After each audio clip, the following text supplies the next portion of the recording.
Hello students, आज हम समझेंगे class 10th maths NCERT book का चैप्टर नंबर 8 जिसका नाम है ट्रिग्नोमेट्री। आज हम इस चैप्टर की एक्सरसाइज 8.1 के क्वेश्चन नंबर 11 को सॉल्व करेंगे। Question number 11 is state whether the following are true और false, justify your answer. Question number 11 में हमें कुछ स्टेटमेंट्स गिवन हैं। हमें इन स्टेटमेंट्स को रीड करके बताना है कि ये ट्रू हैं या फॉल्स हैं, और साथ ही साथ हमें इनका जस्टिफिकेशन भी करना है। इट मीन्स ये ट्रू या फॉल्स क्यों है ये भी बताना है। तो चलिए वन बाय वन सभी पार्ट्स को समझते हैं। Part 1 is the value of 10a is always less than 1। Part 1 में हमें बताया गया है कि जो 10a की वैल्यू है वो हमेशा लेस देन 1 होती है। इट मीन्स 1 से हमेशा कम ही आएगी इसकी वैल्यू। तो इस स्टेटमेंट को चेक करने के लिए सबसे पहले हम एक राइट ट्राइंगल बनाएंगे। अब देखिए, क्योंकि यहाँ पर tan a की बात की गई है, यानी कि जो एंगल है वो a है, तो इस वाले एक्यूट एंगल को हम a कंसीडर कर लेते हैं। अब हम फाइंड करेंगे tan a का रेशियो, जिसके लिए हम इस शॉर्ट ट्रिक का यूज़ करेंगे, यानी कि पंडित बद्री प्रसाद हर हर बोले। इसमें लास्ट वाला ये जो रेशियो होता है ये होता है tan a का।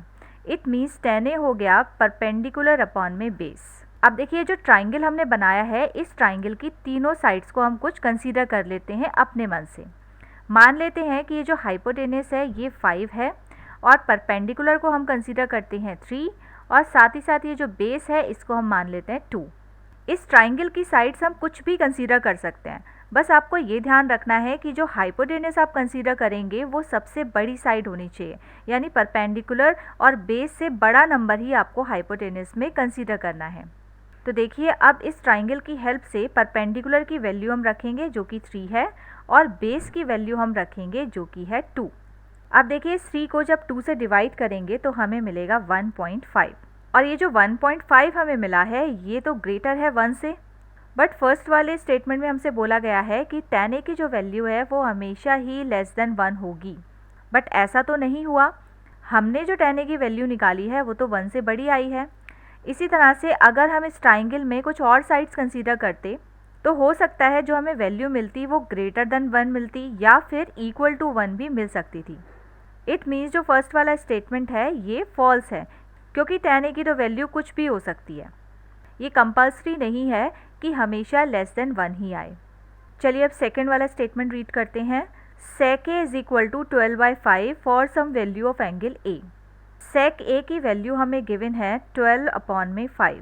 अब देखिए, sec a का अगर हमें रेशियो फाइंड करना है तो हम इसी फॉर्मूले से करेंगे। sec a का रेशियो नीचे की साइड से सेकंड वाला होता है। इट मीन्स हाइपोटेनस अपॉन में बेस। अब देखिए, हाइपोटेनस के सामने 12 लिखा है तो इस ट्राइंगल में हम यहाँ पर 12 लिख देंगे, और जो बेस की वैल्यू है वो 5 है। इट मीन्स यहाँ पर 5 आ जाएगा।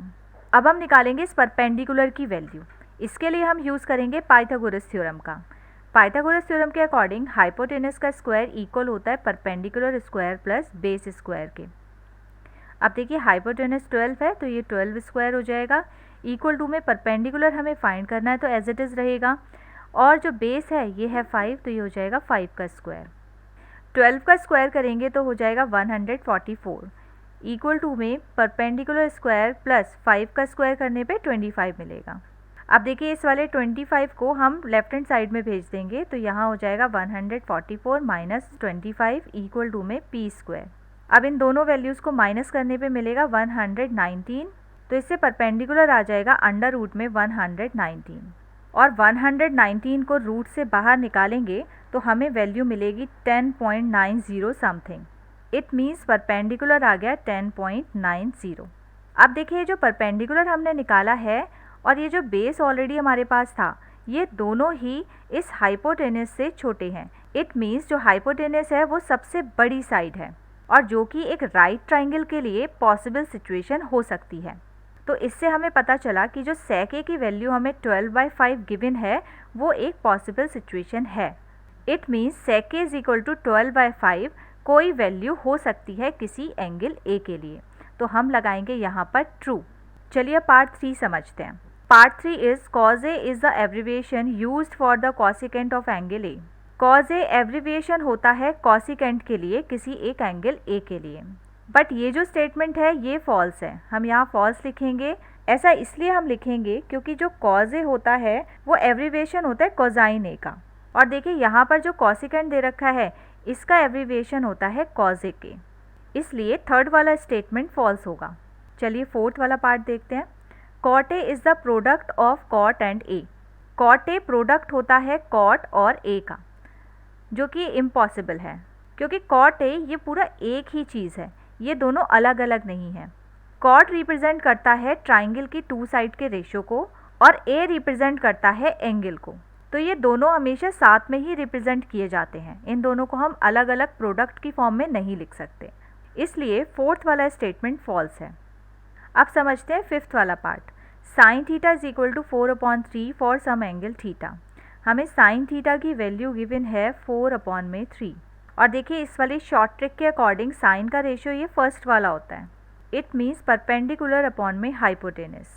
अब अगर आप इस रेशियो को ध्यान से देखेंगे तो जो हाइपोटेनस है वो 3 है और परपेंडिकुलर है 4, जो कि एक इम्पॉसिबल सिचुएशन है किसी भी राइट ट्राइंगल के लिए, क्योंकि जो हाइपोटेनस होता है उसकी वैल्यू कभी भी छोटी वैल्यू नहीं हो सकती परपेंडिकुलर या बेस के कंपैरिजन में। इट मीन्स हाइपोटेनस हमेशा सबसे बड़ी साइड ही होगी। बट यहाँ पर ये जो 3 है ये तो छोटा है 4 यानी परपेंडिकुलर से। इट मीन्स ये एक इम्पॉसिबल सिचुएशन है, इसलिए फिफ्थ वाला पार्ट भी फॉल्स होगा।